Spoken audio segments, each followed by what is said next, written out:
aqrabukum minni manzilan yaumal qiyamah ahasinukum akhlaqa. Orang yang paling hampir dengan aku nanti di hari kiamat adalah orang yang paling baik akhlaknya. Orang yang paling baik akhlaknya. Diberikan oleh Nabi manqabah, yakni macam satu honor, penghargaan kepada orang yang paling baik akhlaknya adalah orang yang paling hampir dengan Nabi SAW.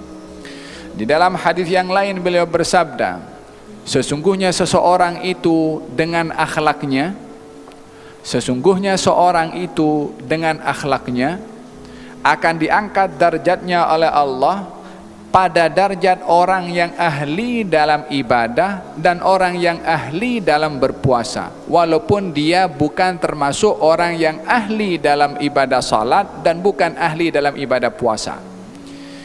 Salat dan puasanya adalah tidak banyak yang wajib dibuat dan sederhana, tetapi akhlaknya itu yang boleh mengangkat darjat dirinya sama level dengan darjat orang yang rajin dan ahli dalam ibadah salat, orang yang rajin dan ahli dalam ibadah puasa. Bila mana dikatakan orang itu ahli dalam ibadah salat, salatnya banyak, bukan fardu saja, karena kalau fardu saja dikongsi oleh semua mukallaf. Dan bila mana dikatakan ahli dalam puasa, bukan Ramadan saja yang dibuat, tapi puasa sunnah yang lain juga dibuat, yakni banyak ganjarannya karena ibadah salat dan banyak juga pahalanya sebab ibadah puasa. Orang yang baik akhlaknya, walaupun tidak terlalu banyak ibadah salatnya ataupun puasanya, yakni selain daripada yang fardu, darjatnya boleh terangkat di sisi Allah sama dengan orang yang ahli dalam ibadah puasa dan ibadah salat. Karena apa? Karena akhlak itu sendiri. Walihada pengajaran yang perlu untuk diambil oleh umat Islam adalah untuk menerapkan kepada dirinya konsep akhlak, bukan hanya sekedar ilmu sahaja. Karena ilmu bila mana tidak menampilkan akhlak, orang berilmu pun juga boleh cacat namanya, kredibilitinya kalau tak berakhlak. Walaupun ilmunya luas, walaupun ilmunya banyak, walaupun ilmunya diakui oleh siapa sahaja, kalau dinampak kepada orang yang berilmu itu kurang dalam akhlaknya, maka akan nampak kekurangan kepada kredibiliti orang tersebut.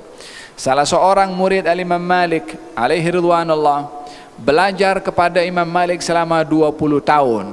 Mengatakan 18 tahun aku belajar akhlak, 2 tahun aku fokus dalam bidang ilmu. Aku menyesal kenapa tidak aku gunakan 20 tahun belajar akhlak saja, sementara selama 20 tahun belajar akhlak sahaja dan aku boleh juga mencari ilmu daripada orang lain. Karena akhlak dan adab yang aku belajar kepada Imam Malik tak dijumpai kepada orang lain. Demikian kedudukan akhlak yang perlu diutamakan ketika kita sedang juga mencari ilmu. Kata pepatah mengatakan, ij'al adabaka dagigan waj'al ilmaka milhan. Jadikan adab kamu, akhlak itu umpama tepung, dan jadikan ilmu itu umpama garam. Apa maksudnya? Kita kalau masak, nak bikin roti, nak bikin roti supaya jadi roti itu sedap, yang diperbanyak itu tepungnya atau garamnya? Tepungnya dibanyakan, garamnya penyedap kepada rasa roti yang dimasak itu. Dengan demikian perbanyak adab. Ilmunya bukan maksud ilmu itu mesti sedikit, tidak. Ilmu itu mesti bersama dengan akhlak dan dihiasi ilmu itu dengan akhlak. Kejahilan seseorang akan tertutup kalau akhlaknya baik. Keilmuan yang luas kepada seseorang akan cacat bila nampak tidak berakhlak kepada orang yang berilmu. Sehingga dengan akhlak akan nampak kebaikan orang itu, walaupun dia jahil, walaupun dia orang awam, walaupun dia orang yang tak banyak ilmu, tapi akan terhormat karena akhlaknya. Tapi orang berilmu kalau tidak punya akhlak akan cacat juga walaupun dia orang yang berilmu. Dengan demikian innama al-umamul akhlaqu ma baqiyat fa in humu dhahabat akhlaquhum dhahabu. nilai sebuah masyarakat, nilai sebuah umat itu adalah dinilai dengan akhlaknya. Kalau akhlaknya tak ada, hancur umat itu.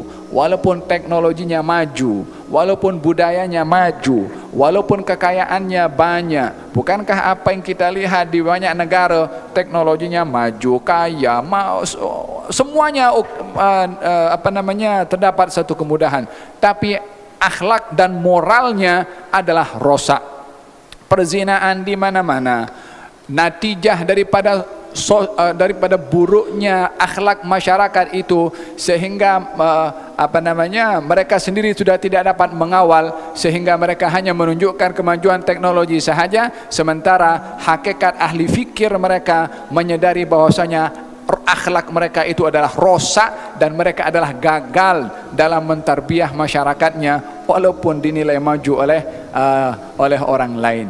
Ini adalah kejayaan sebuah umat dan harumnya sebuah umat adalah bila mana akhlaknya itu adalah nampak indah. Maka